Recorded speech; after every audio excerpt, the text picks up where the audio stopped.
ఈ దేశంలో ఉండే 4 స్తంభాల్లో ప్రజాస్వామ్యానికి మూల స్తంభాలైన 4 స్తంభాల్లో ఒకటైన న్యాయ వ్యవస్థ ఇంకా అన్నీ గమనిస్తూనే ఉన్నది, అన్నీ అవగాహన చేసుకుంటూనే ఉన్నది.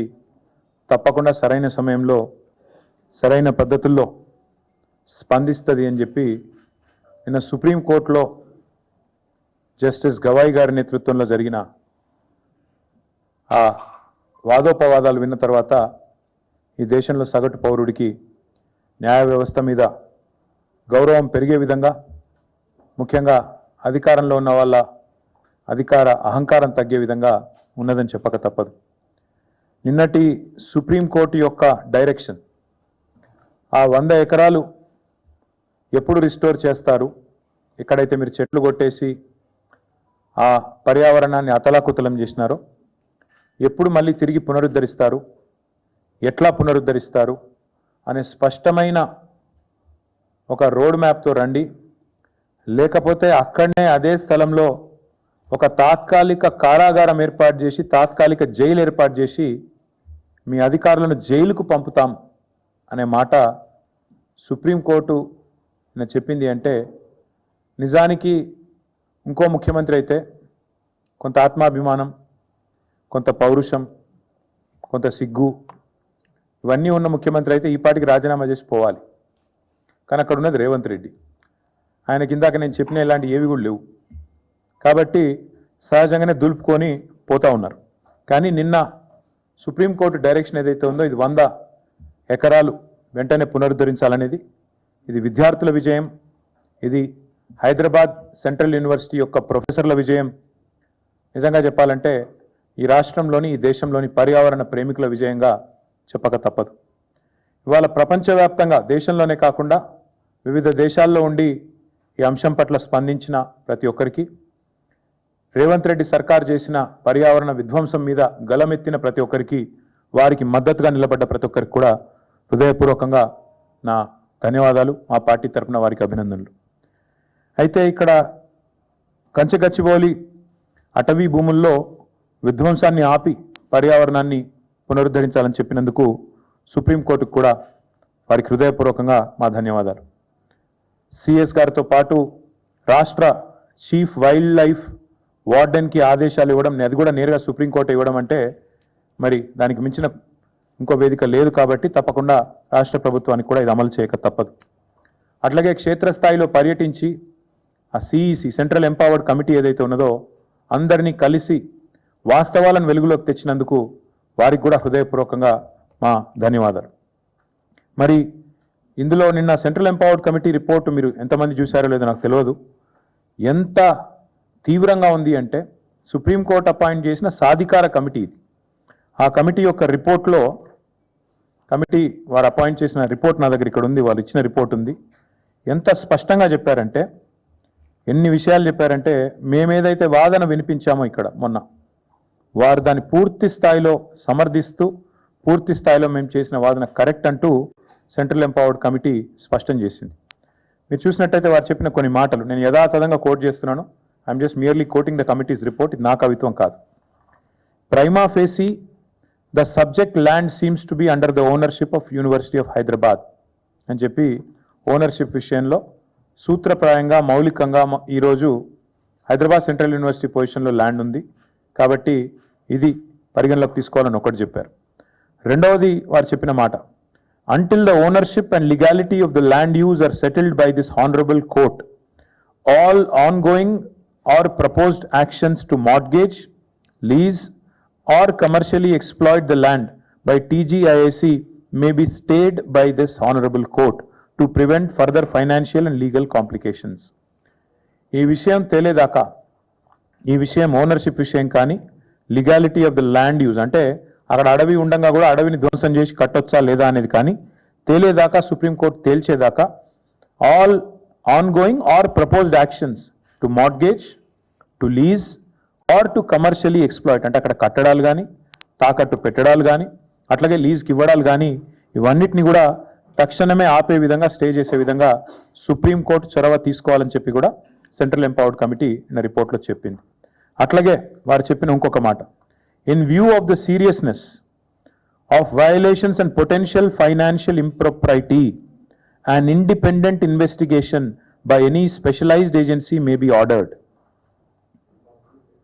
చెప్పిన మాట మళ్ళొకసారి రిపీట్ చేస్తాను, ఇది ఇంపార్టెంట్ మాట. వారు సెంట్రల్ ఎంపవర్డ్ కమిటీ ఇచ్చిన మాట ఏంటంటే, చెప్పిన రిపోర్ట్ ఏంటంటే, in view of the seriousness of the violations and potential financial impropriety, ఇక్కడ జరిగిన ఆర్థిక పరమైన అవకతవకలు, ఇక్కడ జరిగిన ఉద్దేశపూర్వకమైన ఒక అరాచకత్వం ఏదైతే ఉందో దాన్ని దృష్టిలో పెట్టుకొని ఖచ్చితంగా మరి ఒక ఇండిపెండెంట్ ఇన్వెస్టిగేషన్ ఒక స్పెషలైజ్డ్ ఏజెన్సీ ద్వారా ఆర్డర్ చేయండి.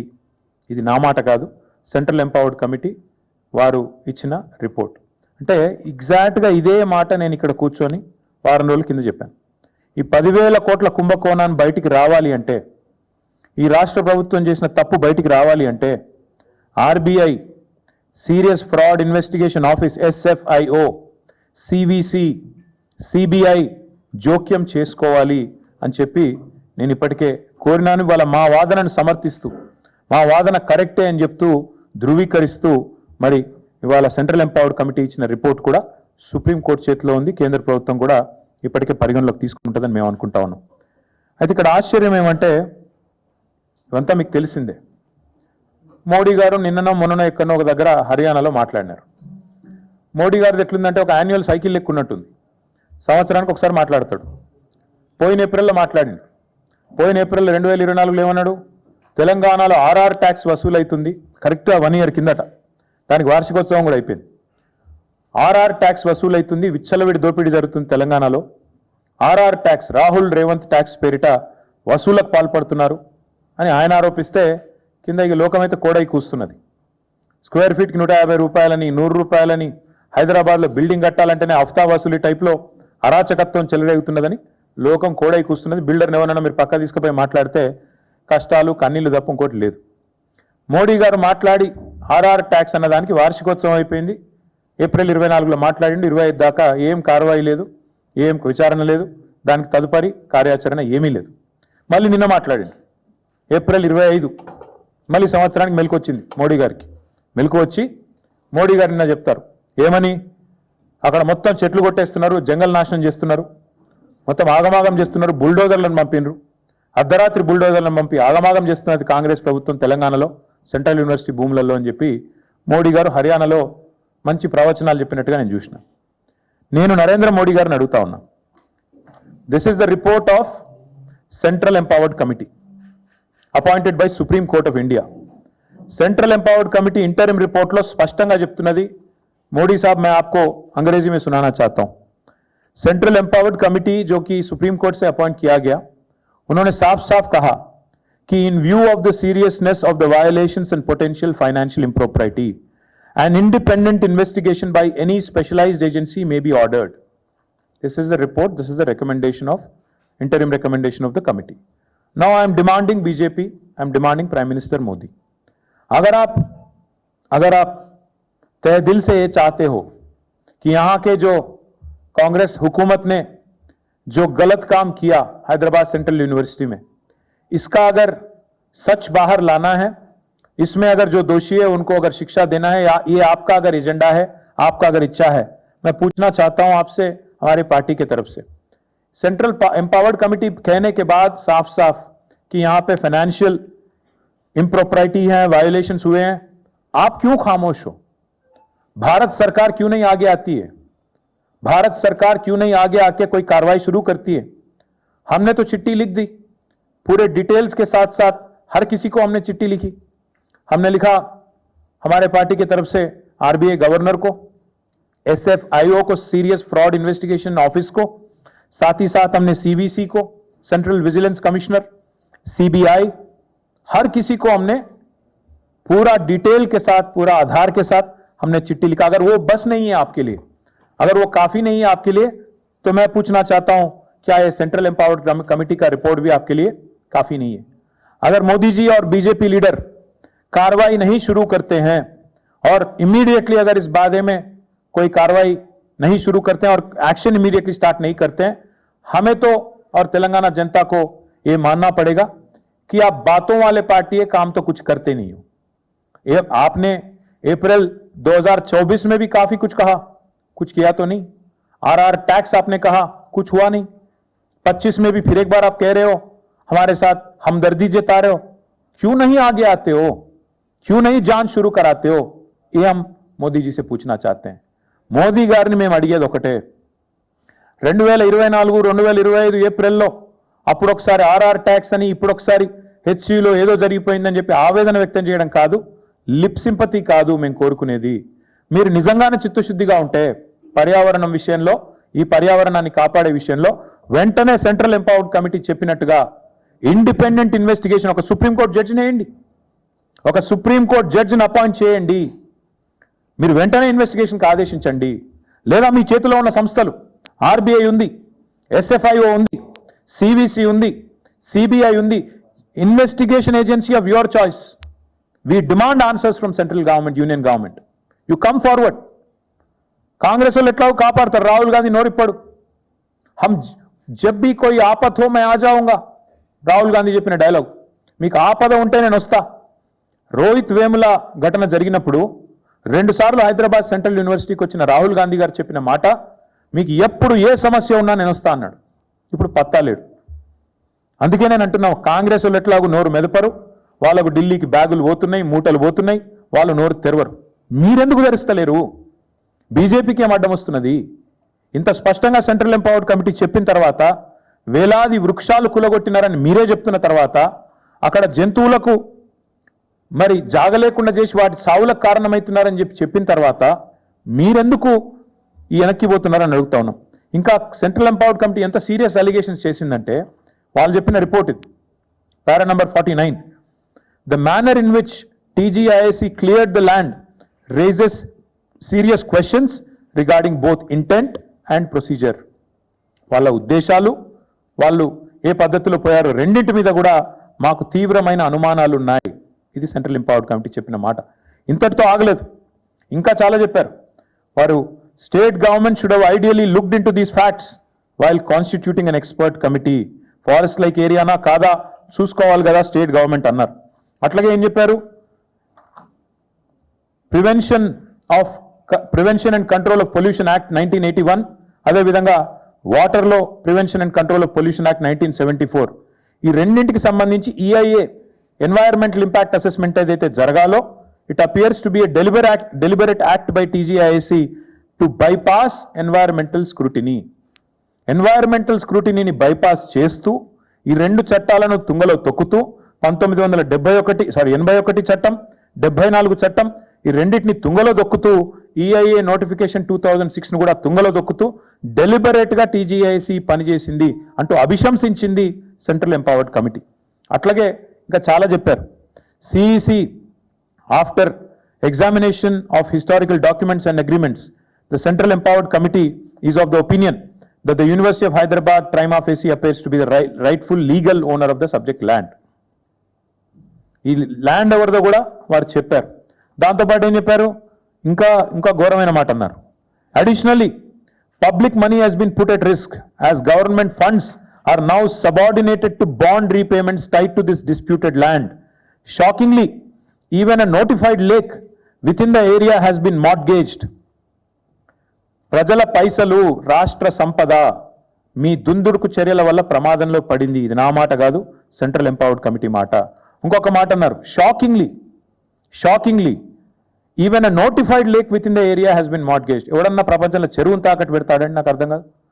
రేవంత్ రెడ్డి లాంటి పిచ్చి సన్నాసి తప్ప ఒక చెరువును తాకట్టు పెట్టే విధవ ప్రభుత్వం అయితే ప్రపంచంలో ఏది ఉండదు, ఒక రేవంత్ రెడ్డి ప్రభుత్వం తప్ప. అది కూడా చెప్పింది సెంట్రల్ ఎంపవర్డ్ కమిటీ. అట్లాగే వారు చెప్పిన మాట, these actions call for investigation by a specialised agency, immediate judicial intervention and corrective steps to review and corrective steps so that issue of ownership of the subject land is decided. అట్లాగే ఇంకా చాలా చెప్పారు, ఇంకా ecological richness గురించి, ఎట్లా వీళ్ళు తుంగలో దొక్కారు ఎన్ని చెట్లను. అట్లాగే మరి సిఈసి ఎక్స్పర్ట్ కమిటీ మరి ఆఫీసర్లను కూడా ఎట్లా అభిశంసించింది, ఇవన్నీ కూడా ఇంత వివరంగా ఈ రిపోర్ట్లో ఉన్నాయి. నేను మిమ్మల్ని కోరేదేమంటే, మీ ద్వారా భారత ప్రభుత్వాన్ని కూడా కోరేదేమంటే, మీరు డైలాగులు కొడితే సరిపోదు. మీ పార్టీ యొక్క స్టూడెంట్ యూనియన్ ఏబీవీపీ కూడా ఆందోళన చేసింది, మీ పార్టీ ఎమ్మెల్యేలు ఆందోళన చేశారు. మరి మీరెందుకు స్పందించట్లేదు కేంద్ర ప్రభుత్వాన్ని నేను అడుగుతున్నా. ఎందుకు రేవంత్ రెడ్డి గారి ప్రభుత్వాన్ని కాపాడే విషయంలో ఇంత ఆరాటపడుతున్నారని నేను అడుగుతా ఉన్నా. ఇక ముఖ్యమంత్రి గారి గురించి అయితే చెప్పాల్సిన అవసరం లేదు. ఆడ జింకలే లేవు, గుంటనక్కలు ఉన్నాయన్నారు. ఇవాళ గుంటనక్క ఎవరో సుప్రీంకోర్టు చెప్పింది.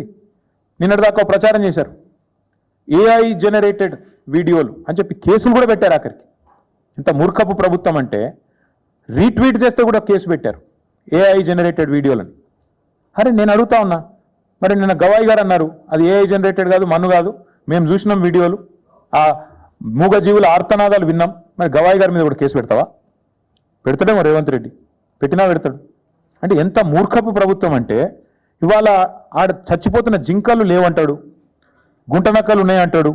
ఇంకా దారుణం, అక్కడ మొత్తంగా అన్నిటికన్నా దారుణమైన విషయం. ఇవాళ చేయాల్సిందంతా ముఖ్యమంత్రి చేస్తాడు. ఈ దూకుడంతా ముఖ్యమంత్రిదే, ఆ పైసల వేట ముఖ్యమంత్రిది, మూటల వేట ముఖ్యమంత్రిది. కానీ బలి పశువులు అవుతున్నది ఎవరు? చీఫ్ సెక్రటరీ గారు, అధికారులు. అందుకే మేము అధికారులకు కూడా చెప్తున్నాం, జాగ్రత్తగా ఉండండి. ఇవాళ ఐఏఎస్ అధికారుల వంతు, ఫారెస్ట్ అధికారుల వంతు అయింది. నేను పోలీస్ అధికారులకు కూడా చెప్తా ఉన్నా, ఇష్టం వచ్చిన కేసులు పెడుతున్నారు. రేవంత్ రెడ్డి ప్రైవేట్ సైన్యంలాగా పనిచేస్తూ ఉన్నారు కొంతమంది, అందరిని అనను, కొంతమంది. ఆ కొంతమందికి నేను చెప్తున్నా, మిమ్మల్ని కూడా వదిలిపెట్టాం, మీ మీద కూడా సుప్రీంకోర్టుకు పోతాం. ఇష్టానుసారం చెలరేగిపోయి అడ్డమైన కేసులు పెడుతున్న పోలీస్ అధికారులు ఎవరైతే ఉన్నారో ఆ కొంతమందికి నేను చెప్తా ఉన్నా, అందరినీ కాదు, అందరూ ఉలిక్కిపడాల్సిన అవసరం లేదు. ఎవరైతే రేవంత్ రెడ్డి ప్రైవేట్ ముఠాలాగా పనిచేస్తున్నారో వాళ్ళకి నేను చెప్తున్నా, మీరు కూడా సుప్రీంకోర్టుకు పోయి మేము మిమ్మల్ని కూడా బయట పెడితే మీరు కూడా ఊచలు లెక్క పెట్టాల్సి వస్తుంది. మీరు కూడా సుప్రీంకోర్టుతో తలవాచి తిట్లు తినాల్సి వస్తుంది. మీకు కూడా ఇగో వీళ్ళకి పట్టిన గతే మీకు కూడా పడుతుంది. జాగ్రత్తగా ఉండండి. ఖచ్చితంగా పోతాం. ఇప్పటికే రీట్వీట్లు చేస్తే కేసులు, దానికి కూడా కేసు పెడతారు. అంటే ప్రపంచంలో ఎక్కడ చూడలేదు. అంటే ఇంత మూర్ఖంగా మరి ఈ ప్రభుత్వం చేస్తున్న వ్యవహారాన్ని ఇవాళ సుప్రీంకోర్టు ఏదైతే ఎండగట్టిందో వారికి అభినందనలు తెలియజేస్తూ మరి మేము కూడా ఎదురు చూస్తాం. ఇవాళ 17వ తారీఖు నెలాఖరు దాకా చూస్తాం. ఎందుకంటే మోడీ గారి ప్రభుత్వం నిజంగా వారు ఏమైనా చెప్పేది నిజమా కాదా, బీజేపీకి ఏమైనా చిత్తశుద్ధి ఉన్నదా లేదా చూస్తాం. తర్వాత కూడా ఓపికగా కేంద్ర ప్రభుత్వ సంస్థల దగ్గరికి పోతాం. మా మీటింగ్ కూడా ఉంది ఏప్రిల్ 27. అది అయిపోయినాక కేంద్ర ప్రభుత్వ సంస్థల దగ్గరికి మా పార్టీ నుంచి పోతాం. పోయి వారికి ఆధారాలతో సహా మళ్ళీ ఇస్తాం, ఫిజికల్గా ఇస్తాం. అప్పుడు కూడా స్పందించకపోతే ప్రజాక్షేత్రంలో బీజేపీని కూడా తప్పకుండా ఎండగడతాం. మీకు చిత్తశుద్ధి లేదు, రేవంత్ రెడ్డి ప్రభుత్వాన్ని కాపాడుతున్నదే మీరు అని చెప్పాల్సి వస్తుంది. 1996లో ఇచ్చిన సుప్రీంకోర్టు తీర్పు నిన్న కూడా జస్టిస్ గవాయి కోట్ చేశారు. సుప్రీంకోర్టు తీర్పు చాలా స్పష్టంగా ఉంది. మేము ఇదివరకు కూడా చెప్పాం, మళ్ళా చెప్తున్నాం. ఏదైతే ఓనర్షిప్తో నిమిత్తం లేకుండా ఫారెస్ట్ క్యారెక్టరిస్టిక్ ఉంటే అది ఫారెస్ట్ ల్యాండే అని చెప్పిన తీర్పు ఏదైతే ఉందో దాన్ని కూడా తుంగలో దొక్కింది రాష్ట్ర ప్రభుత్వం. అందుకే మేమనేది ఈ ఆర్థిక దోపిడీ, ఈ పర్యావరణం మీద జరిగిన అరాచక దాడి, వీటన్నిటి విషయంలో ఖచ్చితంగా నరేంద్ర మోడీ గారు స్పందించాలి. స్పందించకపోతే మీకు కూడా ఇందులో కొంత పాపంలో వాటా ఉన్నది అని అనుకోక తప్పదు. చివరిగా నేను మళ్ళీ ఒకసారి అడుగుతా ఉన్నా, మళ్ళీ రాష్ట్ర ప్రభుత్వాన్ని అడుగుతున్నా. మేమేమే బెబ్బెబ్బే కాదు, ఎవరినో అడ్డం పెట్టుకొని శిఖండి రాజకీయం చేయడం కాదు. చిత్తశుద్ధి ఉంటే ముఖ్యమంత్రి రేవంత్ రెడ్డి బయటికి రావాలా. ఫార్ములా ఈ కేసులో నా మీద ఏదో అడ్డమైన ఆరోపణలు చేస్తే నేను చెప్పిన, నేను విధానపరమైన నిర్ణయం మంత్రిగా తీసుకున్నానని చెప్పిన, అధికారులను బలిపశువుని చేయలే. ఐఏఎస్ అధికారులను వాళ్ళను వీళ్ళను ముంగట దోసేసి నేను వెనకకు తప్పుకోలే. ఎస్, ఏమైనా ఆ విధానపరమైన నిర్ణయం విషయంలో మీకేమైనా అభ్యంతరం ఉంటే దానికి బాధ్యత నేను తీసుకుంటా అని చెప్పి ఇప్పుడు కూడా చెప్తున్నా. రాజకీయం అంటే అట్లా చేయాలి, అంతేగాని మంచి జరిగితే నాది, చెడు జరిగితే అధికారులది అని ముందు పెట్టి వాళ్ళని బలిపశువులను చేసే కుసంస్కారం మా పార్టీకి లేదు. ఇవాళ నేను రేవంత్ రెడ్డిని అడుగుతా ఉన్నా, నువ్వు చెప్పు, బయటికి రా. ఇప్పటిదాకా నోరు విప్పలే. 400 ఎకరాల భూమిని, నీది కాని భూమిని టీజీఐఏసీ తాకట్టు పెట్టి 10,000 కోట్ల అప్పు తీసుకోవడం తప్పు కాదా? నంబర్ 1. యాజమాన్య హక్కులు లేకుండా ఆర్థిక సంస్థలను, బ్యాంకులను మోసం చేయడం నేరం కాదా? నేను అడుగుతా ఉన్నా. ఆర్థిక సంస్థలను మోసం చేసిన ముఖ్యమంత్రిని, టీజీఐఏసీ సంస్థను విచారించకపోతే మోడీ గారి తప్పు కాదా? కేంద్ర ప్రభుత్వ తప్పు కాదా? సెంట్రల్ ఎంపవర్డ్ కమిటీ రిపోర్ట్ ఇంత స్పష్టంగా ఉన్న తర్వాత కూడా కేంద్ర ప్రభుత్వం యాక్ట్ చేయకపోతే కేంద్ర ప్రభుత్వం కూడా ఇందులో కంప్లిసిట్ కాదా? ఇందులో వారికి కూడా వాటా ఉందని అనుకోవడం తప్పు అవుతుందా? హడావుడిగా కుట్రపూరితంగా 170 కోట్ల రూపాయలను లోన్లు తీసుకొని రావడం కోసం ఒక బ్రోకర్ సంస్థకు అప్పచెప్పడం, కమిషన్ ఇవ్వడం, ప్రజాధనాన్ని దుర్వినియోగం చేయడం కాదా? మార్కెట్ రేట్ కంటే 3% ఎక్కువగా 6.6% సిఆర్ఆర్ ఉంటే 3% ఎక్కువ పెట్టి 9.5% వడ్డీకి లోన్లు తీసుకొచ్చి అనుచిత ఆర్థిక లబ్ధి మరి బ్రోకర్ సంస్థకు చేకూర్చడం, బీకన్ అనే సంస్థకు చేకూర్చడం మీద విచారణ జరగాల్సిన అవసరం లేదా? ఇందులో మోడీ గారి ప్రభుత్వానికి బాధ్యత లేదా? అన్ని రకాల నిబంధనలు తుంగలో దొక్కి పర్యావరణ హననానికి పాల్పడి భారీ అవినీతికి పాల్పడ్డ రాష్ట్ర ప్రభుత్వం, రాష్ట్ర ముఖ్యమంత్రి అధికారులను బలిపశువు చేస్తామంటే కుదరదు. ఖచ్చితంగా రాష్ట్ర ప్రభుత్వం, రాష్ట్ర ముఖ్యమంత్రి మీద వెంటనే మేము డిమాండ్ చేసిన విధంగా CVC, CBI, SFIO, RBI, SEBI investigation start చేయాలని చెప్పి మేము డిమాండ్ చేస్తా ఉన్నాం. కేంద్ర ప్రభుత్వానికి చిత్తశుద్ధి ఉంటే వచ్చే ఈ నెలాఖరు లోపల స్పందించండి. వెంటనే అవసరమైతే ఒక సుప్రీంకోర్టు సిట్టింగ్ జడ్జిని పెట్టండి, లేదా మీ ఇష్టమున్న ఏజెన్సీని ముంగట పెట్టండి, వెంటనే విచారణకు ఆదేశించండి అని చెప్పి డిమాండ్ చేస్తూ, మరి కేంద్ర ప్రభుత్వం మాటలతోనే సరిపెట్టకుండా, లిప్ సింపతితోనే సరిపెట్టకుండా నిజంగా ఈ విషయంలో సీరియస్గా ఉంటే ముందుకు రావాలని చెప్పి డిమాండ్ చేస్తూ మళ్ళొక్కసారి సుప్రీంకోర్టుకు తెలంగాణ ప్రజల పక్షాన హైదరాబాద్ సెంట్రల్ యూనివర్సిటీ విద్యార్థులు, అక్కడ పోరాటం చేసిన ప్రతి ఒక్కరి తరపున, మా పార్టీ తరపున హృదయపూర్వకంగా వారికి ధన్యవాదాలు, నమస్కారం.